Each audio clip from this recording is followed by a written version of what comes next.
Here's the truth nobody tells you. The world doesn't play fair. You can be honest. Someone will still betray you. You can be the most skilled person in the room. Someone less qualified will still take your position. That's not pessimism. That's reality. But here's what changes everything. Those who understand this reality, they survive. And those who survive, they rule. There's a power you can't see, but everyone feels. A force that shifts the air when it enters a room. This is what I call dark intelligence. Dark intelligence is forged in the fire of betrayal, humiliation, and defeat. While others crumble under that pressure, you transform it into something unbreakable.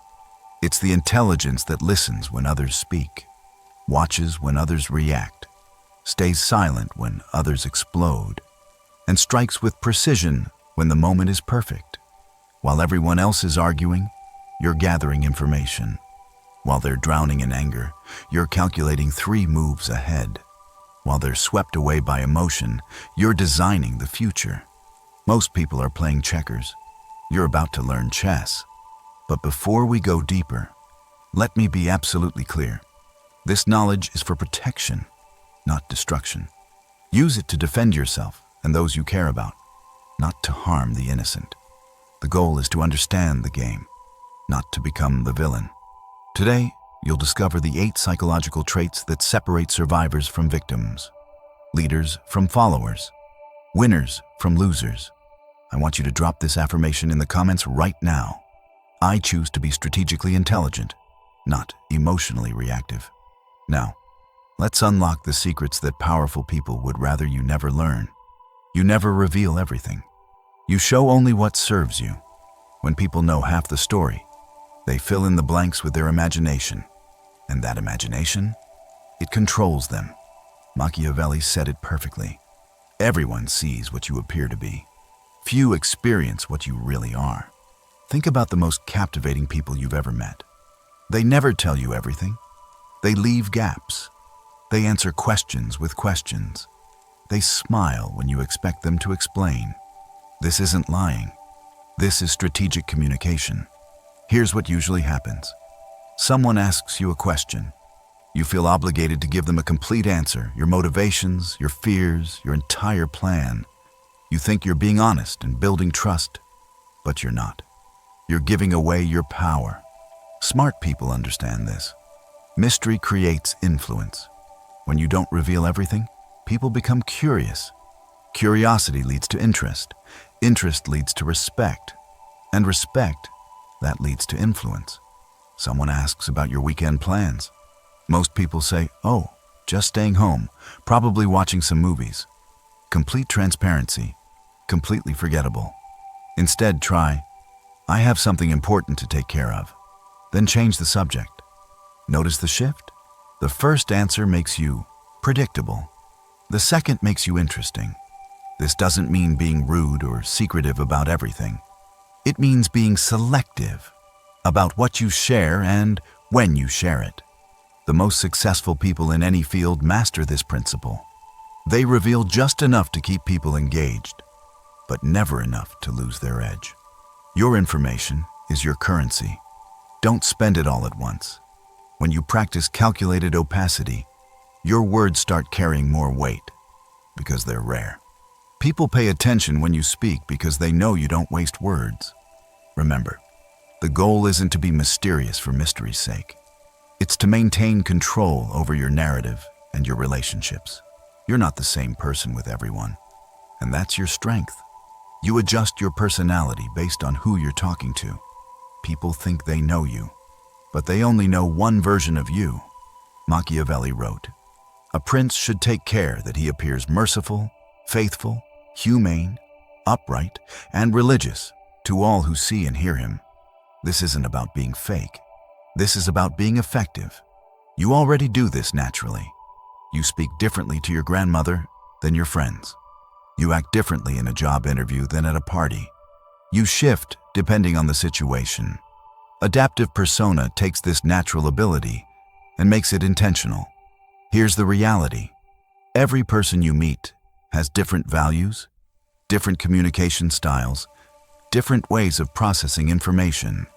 If you use the same approach with everyone, you'll connect with some and completely miss others. Smart people study who they're talking to and adjust accordingly. Are they analytical? Give them facts and data. Are they emotional? Connect with their feelings. Are they practical? Show them how it works. Are they visionaries? Paint the big picture. This isn't manipulation. This is communication intelligence. Think about water.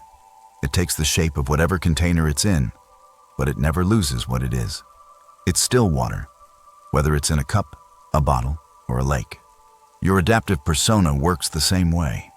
You adjust your presentation to fit the situation, but you never lose your core values and principles. The mistake most people make. They think authenticity means being identical in every situation. But authenticity doesn't mean being the same everywhere. It means being genuinely yourself while adapting your expression to be most effective. When you master adaptive persona, you become someone who can connect with anyone. People feel understood when they're with you because you're speaking their language. But here's the warning. Never adapt so much that you lose yourself. Your values, your integrity, your principles, those should never change. Only your presentation should adapt. The strongest people are like diamonds, many facets, but still one solid stone. You're not enslaved by any relationship, emotion, or opinion. What you're not afraid to lose can't control you. What can't bind you can't manipulate you. Machiavelli wrote, "Since love and fear can hardly exist together, if we must choose between them, it is far safer to be feared than loved." Detachment is probably the most misunderstood trait in dark intelligence. People think it means being cold or uncaring. It doesn't. It means being free. Here's the truth. Most people are controlled by their attachments. They're afraid to lose their job, so they accept terrible treatment. They're afraid to lose a relationship, so they compromise their values. They're afraid to lose approval, so they say what people want to hear instead of what needs to be said. Fear of loss makes you weak. Freedom from that fear makes you powerful. This doesn't mean you shouldn't care about anything. It means you shouldn't be desperate about anything. Imagine this scenario. Two people are negotiating a business deal. Person A needs this deal. They're counting on it. They've already made plans based on it happening. Person B would like the deal, but they have other options. They're willing to walk away if the terms aren't right. Who has more power? Person B, because they're not attached to the outcome. Detachment gives you clarity. When you're not emotionally invested in being right, you can see situations more clearly. When you're not desperate for approval, you make better decisions.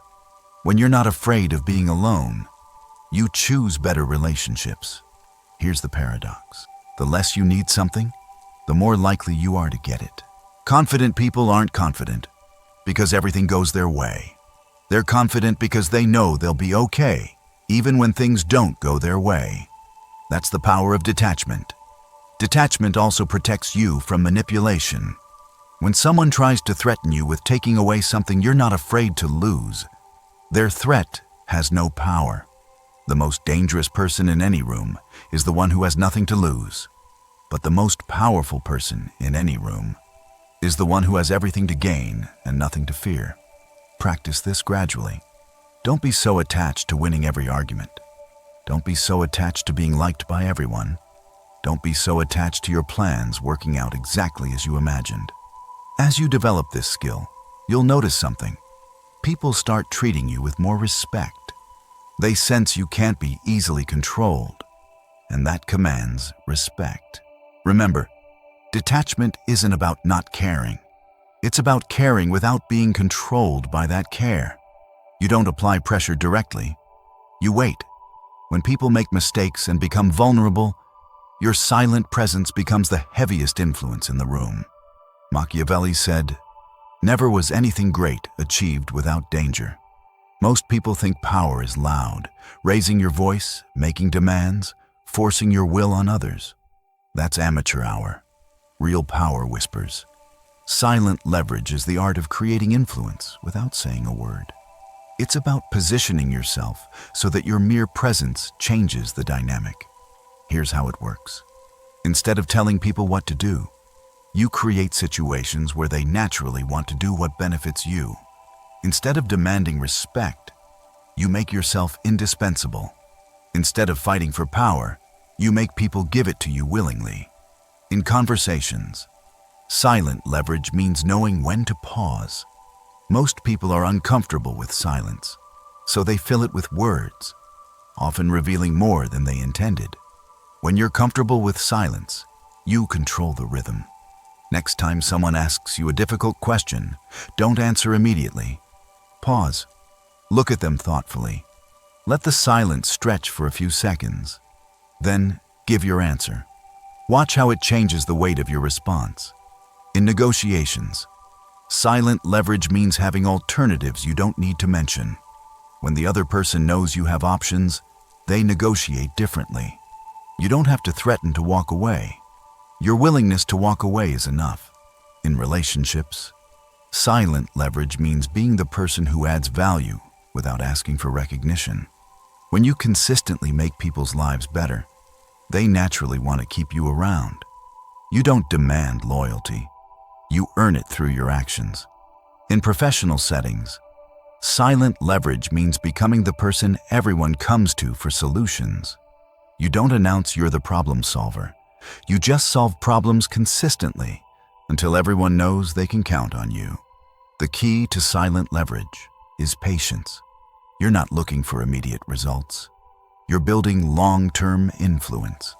Most people want instant gratification, but silent leverage works differently. You plant seeds and wait for them to grow. You make investments and wait for dividends. What happens when you master this? People start coming to you for advice without you offering it. They start seeking your approval without you demanding it. They start following your lead without you asking them to. You become the quiet force that shapes outcomes without anyone realizing it's happening. Silent leverage should never manipulate people into doing things that harm them. The goal is win-win situations where everyone benefits.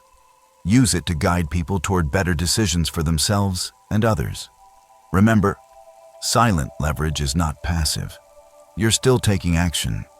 You're just doing it quietly and strategically instead of loudly and obviously. You reflect people's deepest needs and fears back to them. They think you're speaking their language, but actually, you're gaining understanding and influence. Machiavelli wrote, "Men judge generally more by the eye than by the hand. Everyone can see and few can feel.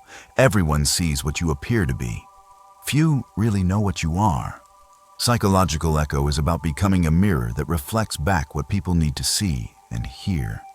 This isn't deception. It's deep understanding and strategic communication. Here's the truth. People don't buy products, services, or ideas. They buy solutions to their problems and fulfillment of their desires. When you can identify and reflect back their real needs, you become incredibly valuable to them. Most people are terrible at this because they're too focused on what they want to say instead of what the other person needs to hear. First, become a student of human nature. Understand that everyone you meet is carrying invisible burdens, secret desires, and unspoken fears. Your job is to listen for clues. When someone talks about their work, they're not just sharing information. They're revealing how they see themselves, what they value, what they're worried about. Most people listen to respond. You need to listen to understand. Every person you meet is silently asking 3 questions. Do you see me? Do you understand me? Do you value me? When you can answer yes to all 3 through your words and actions, you create a powerful connection. The psychological echo technique involves reflecting back not just what people say, but what they mean. Listen for the emotion behind the words, the need behind the complaint, the fear behind the anger. Someone says, "I hate my job." Most people might respond with advice about finding a new job. But if you listen deeper, you might hear they actually feel unappreciated, unchallenged, or uncertain about their future. A psychological echo response might be, It sounds like you're not feeling valued for your contributions, or it seems like you're ready for something that challenges you more. Notice the difference. Instead of jumping to solutions, you're reflecting their emotional experience. This makes people feel understood, which creates trust and influence. Once you understand someone's core needs and fears, you can position your ideas in terms that naturally appeal to them. If someone values security, present your ideas in terms of safety and stability. If someone values recognition, present your ideas in terms of achievement and acknowledgement. If someone values freedom, present your ideas in terms of independence and choice. You're not changing your message. You're changing how you present it to match their psychological profile. This is incredibly powerful in leadership, sales, parenting, and relationships. The ethical way to use this: genuinely care about understanding people and helping them get what they need. When you use this technique to serve others' best interests, it becomes a tool for building stronger, more meaningful relationships. You're neither purely good nor purely bad. You just get things done. Real power doesn't always come in black and white. Sometimes it lives in the gray areas. Machiavelli said, "Since it is difficult to join them together, it is safer to be feared than loved when one of the two must be lacking." This is the most controversial trait and the most misunderstood. So let me be crystal clear. Ambiguous morality does not mean having no morals, doing whatever you want regardless of consequences, hurting people to get ahead. What it does mean: understanding that the real world is complicated. Sometimes doing the right thing in the short term leads to worse outcomes in the long term. Sometimes being nice enables bad behavior. Sometimes protecting people requires making decisions that aren't pretty. Here's the reality. Pure moral clarity is a luxury most people can't afford when dealing with complex situations with real consequences. You're a leader and discover a team member has been consistently lying to clients, damaging relationships. The nice thing might be to give them another chance, provide more training, hope they improve. But what about the other team members working honestly? What about the clients being deceived? What about the long-term health of the organization? Someone with ambiguous morality might decide that protecting the many is more important than being nice to the one. They make the difficult decision to remove that person, even though it feels harsh. This isn't cruelty. This is pragmatic ethics. Someone asks for advice about a relationship you can see as toxic and destructive. The kind thing might be to be supportive and avoid saying anything negative. But someone with ambiguous morality might decide that true kindness requires telling the difficult truth, even if it temporarily hurts their feelings. The key principle: focus on outcomes rather than appearances. Sometimes the action that looks good on the surface creates bad results. Sometimes the action that looks harsh on the surface creates better results for everyone involved. This requires different moral thinking. Instead of asking, "What action makes me look like a good person?" you ask, "What action leads to the best outcomes for the most people?" The crucial distinction: ambiguous morality is not selfishness. You're not doing whatever benefits you at others' expense. You're making pragmatic decisions that serve the greater good, even when those decisions are personally difficult. Establish clear boundaries for yourself. What are your non-negotiable values? What lines will you never cross? What outcomes are you willing to accept responsibility for? Within those boundaries, give yourself permission to be pragmatic and strategic, even when it means making decisions others might not understand or approve of. Remember, the goal is not to be liked by everyone. The goal is to be effective and ethical in a complex world where simple answers don't always work. You don't reveal everything about yourself. The less people know, the more they assume, and assumptions lead to mistakes that make your strategy easier. Machiavelli wrote, "Men are so simple of mind and so dominated by their immediate needs that a deceitful person will always find plenty who are ready to be deceived." In a world where people share every detail of their lives on social media, controlled exposure might seem outdated, but it's actually more powerful than ever. When everyone is oversharing, the person who shares strategically stands out. When everyone is broadcasting their thoughts, the person who keeps some mystery becomes intriguing. Controlled exposure is about being intentional with your personal information. It's understanding that not everyone needs to know everything about you, and that selective sharing can actually strengthen your relationships and increase your influence. Humans are naturally curious. When we encounter something incomplete or mysterious, our brains automatically try to fill in the gaps. This is called the curiosity gap, one of the most powerful psychological forces in human behavior. When you practice controlled exposure, you create curiosity gaps that make people more interested in you and more attentive to what you do share. Think about the most captivating people you know. They probably don't tell you everything. They share enough to keep you engaged, but leave you wanting more. This isn't accidental, it's strategic. In professional settings, controlled exposure means being selective about which ideas you share and when. It means not revealing all your capabilities at once. It means keeping some knowledge in reserve so you can provide value when it's most needed. Instead of showing all your skills in the first week of a new job, reveal them gradually. This creates the impression that you're continuously growing, rather than someone who peaked early.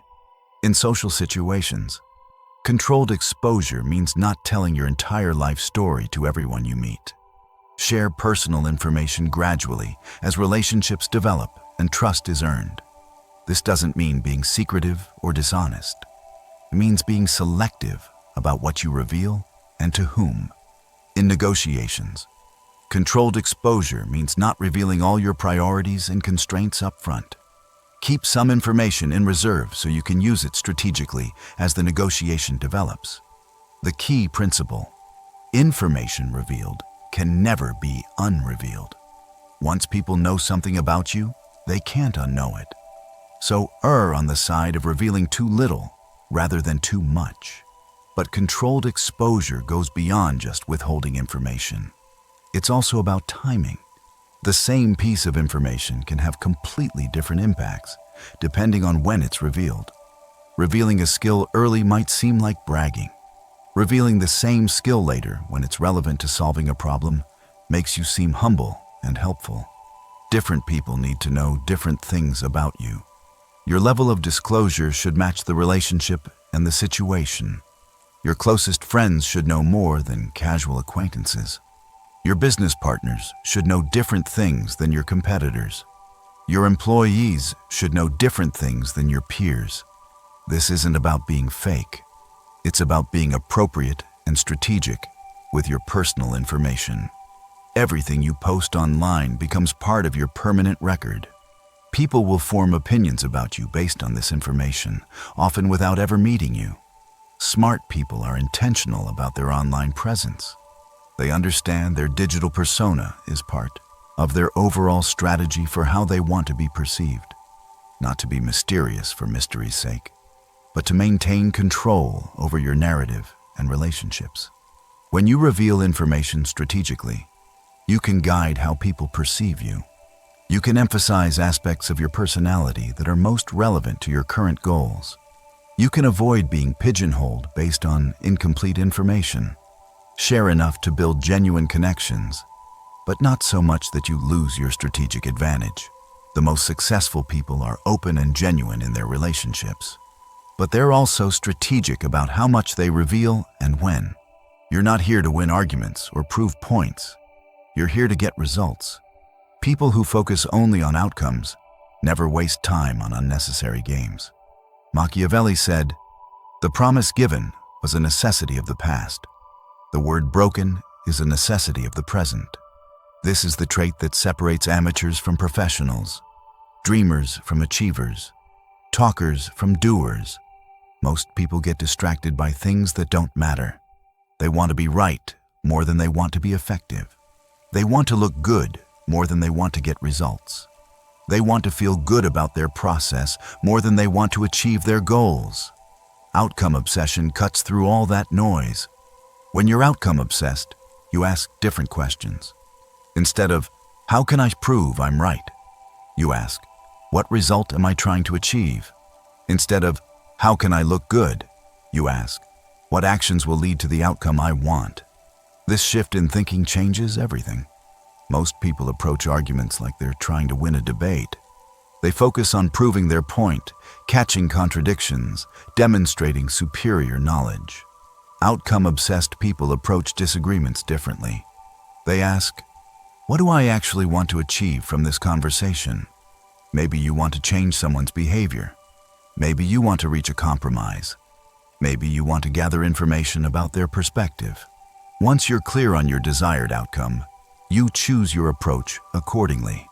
Sometimes that means winning the argument, but often it means something completely different. If your goal is to change someone's behavior, proving them wrong might actually backfire. People don't like being wrong. They often become more stubborn when attacked. A better approach? Help them reach the right conclusion on their own. If your goal is to maintain a good relationship while addressing a problem, being right might be less important than finding a solution everyone can accept. In professional settings, outcome obsession means focusing on what actually moves the business forward, not what makes you look smart or important. It means choosing projects based on their impact, not their visibility, making decisions based on data and results, not politics and preferences.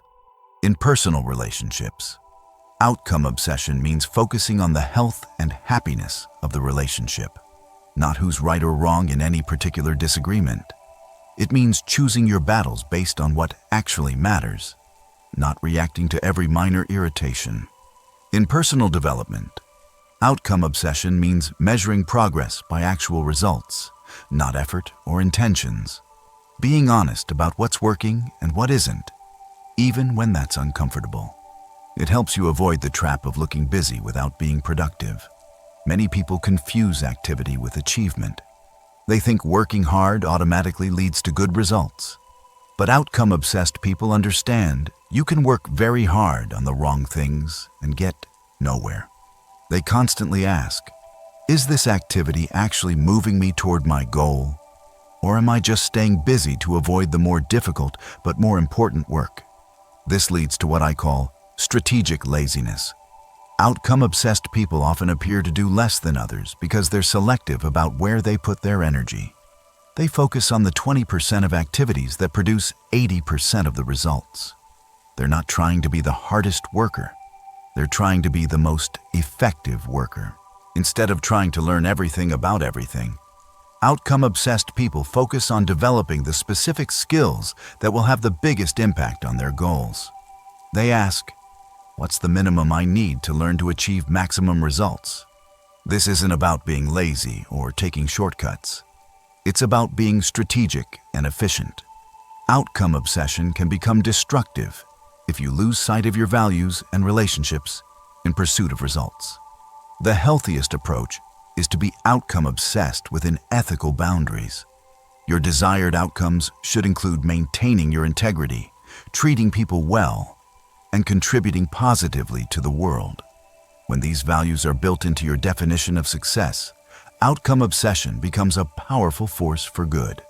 The willingness to change course when something isn't working. Most people get attached to their plans and strategies, even when those plans aren't producing results. Outcome-obsessed people are attached to their goals, not their methods. If one approach isn't working, they try a different approach. If one strategy isn't effective, they develop a new strategy. They're not stubborn about how they achieve outcomes. They're only stubborn about achieving the outcomes themselves. This flexibility makes them incredibly adaptable and resilient.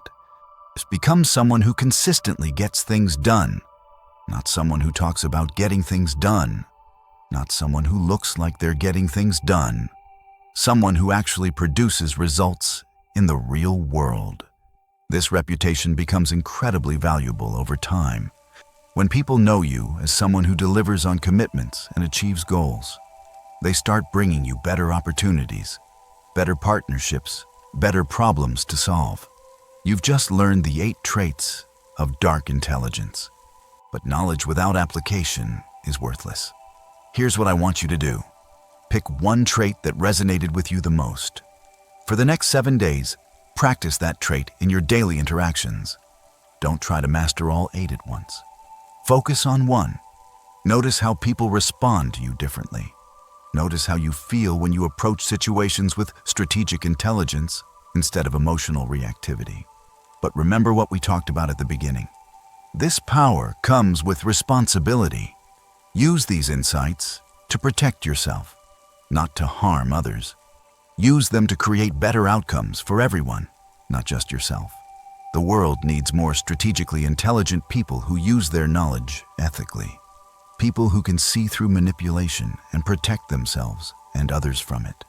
People who can navigate complex situations and find solutions that serve the greater good. That's the true purpose of dark intelligence. Not to become a manipulator, but to become someone who can't be manipulated. Not to gain power over others, but to gain power over yourself and your circumstances.